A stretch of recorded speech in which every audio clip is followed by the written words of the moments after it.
Alright, syempre! Nararamdaman niyo na ba na malapit nang bumagsak ang administrasyon? At marami nang malapit nang maging presidente si Sarah! Yes! Alright. At dahil yan sa UPI, tama ba boss? Right hand partisan tayo? Okay, joke lang. Pero so totoo lang mga bossing, malaki ang kamay ng UPI sa lahat ng mga bagay na ito. Alam niyo bakit? Totoo po ang sinabi ng chairman ng UPI na sila po ang nagbubuklod-buklod ng mga taong may initiative sa Philippines na gawin ang tama. Tama ba yun? Oo. At ang purpose ng okasyon natin ngayong araw na ito ay isama yung mga bagong organisasyon na may mga initiative. Sa totoo lang po. Kaya tayo nagkakasama-sama ngayon. Hindi naman tayo nag-uusap-usap na may plano tayong pabagsakin si BBM. At ilagay si Sara, hindi ba? Pero nagkakaisa tayo para sa tama. Yes. Nagkakaisa tayo laban sa korupsyon. Yes. At nagkakaisa tayo para sa ikauunlad ng Pilipinas. Tama? Yeah, buddy. At totoo po yan. At nagkatsambahan lang tayo nagkakasama. Dahil sa totoo lang po, nung umpisa, at hanggang ngayon, independent pa rin po ako. Wala po akong kasama. Until mamaya, dahil magiging member na ako ng PDP. Yes. Alright? Pero po, sa totoo lang po, totoo yan. Dahil nung first time po na nagmi-meeting, yung mga taong gustong gumawa ng pagbabago sa Pilipinas at yung mga inaapi ng gobyerno na ito, parating kong nakikita ang upi at parating sila ang namumuno at parating present yung mga yan. At sila po ang force na nandiyan parate na ipinagkakaisa, ginagawa nilang isa, united ang lahat ng initiative namin. Imagine nyo po kung nag-iisa kami parate. Eh di nakulong-kulong na kami nila, nila Kiko. Inaresto, kinulong. Ako, inaresto, kinulong. Eh si Bossing, inaresto, kinulong. Pero dahil nagsasama-sama kami ngayon, hindi ko pa kami humihimas ng rehas. Alright? Baka mas mauuna pa si Romualdez! Yes. At saka si Daddy ko. Wala siyang kasama. At malay nyo, pati si BBM. Yes. Ikulong na Totoo po yan. yan. Pinag-iisa-isa nila lahat ng initiative. Napakaganda po na magkakaisa ang lahat ng inisyatibo para sa tama. Totoo po yan, non-violence. Yung isang principle, non-violence. Pero pwede people power, hindi ba? Yes. Pwede, alright? Hindi ibig sabihin kontra kami sa administrasyon, pero para kami sa tama and anti-corruption. Kapag ang gobyerno natin ay hindi na tinutupad ang mandato ng taong bayan, baka pwede ng people power. Shut off violence. Pwede ba rin, alright? Pangalawa, non-partisan. Nagkakataon, na-align tayo kay Bibi Sara ngayon. Partisan ba o hindi? Eh, pero siya yung natural na susunod eh. Kung matagal si Bibi, at nagkakataon tayo, sino presidente? Sara! And that brings us to the third principle, rule of law. Yes! Rule ng Constitution yun eh. Kapag natanggal yung presidente, susunod yung vice president! Yes! Yeah, mali. At yung pang-apat, ano yung pang-apat? Ano?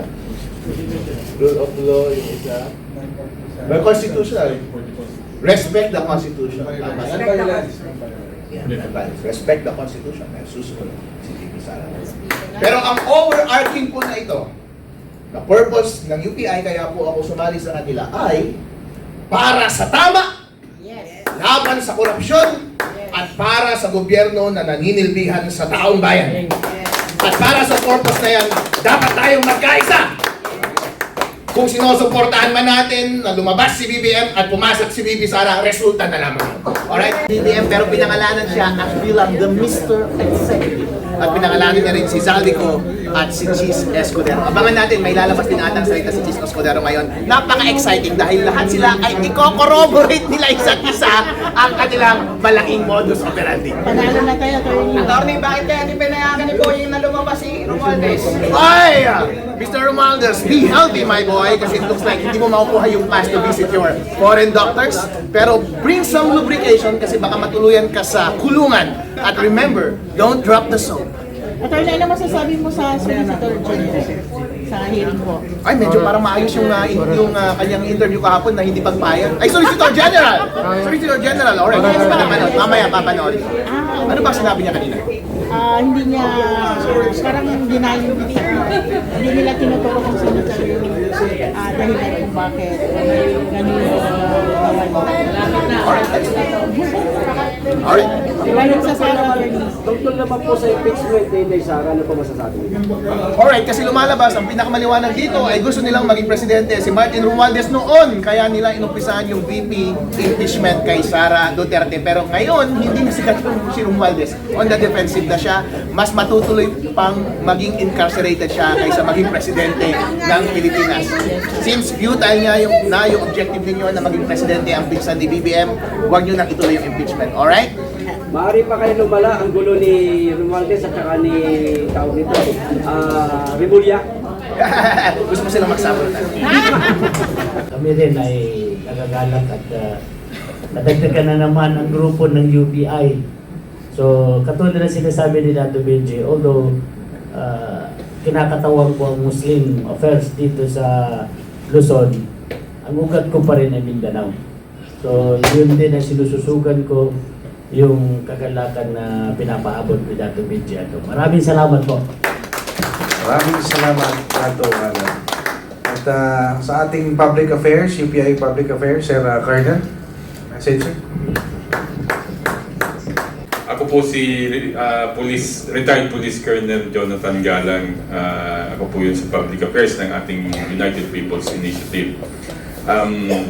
Kami po ay natutuwa at nagagalak na nandito po kayo ngayon at kasama po ng ating mga civil organizations na nais pong makiisa sa layunin ng UPI.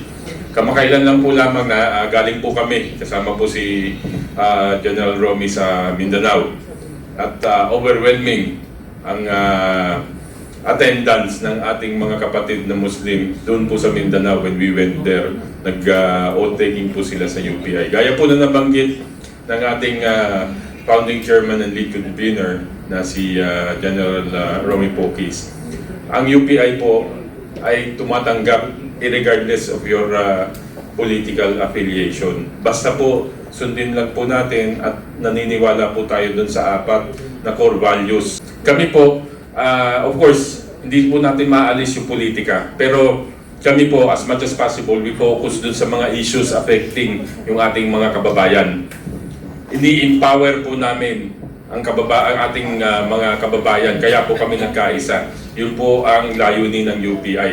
Magkaroon po ng representasyon ang taong bayan para po sa mga reforma na gusto natin o nais natin ma-implement from the barangay level hanggang sa national. Ganun po yung aming envision, yung aming pong pinapangarap na yung totoong power ay mag-emanate sa mga tao. Na kapag ka nakikita natin na mali na ang mga nangyayari at dapat na silang pansinin o tawagin ng kanilang atensyon, nandun po yung UPI.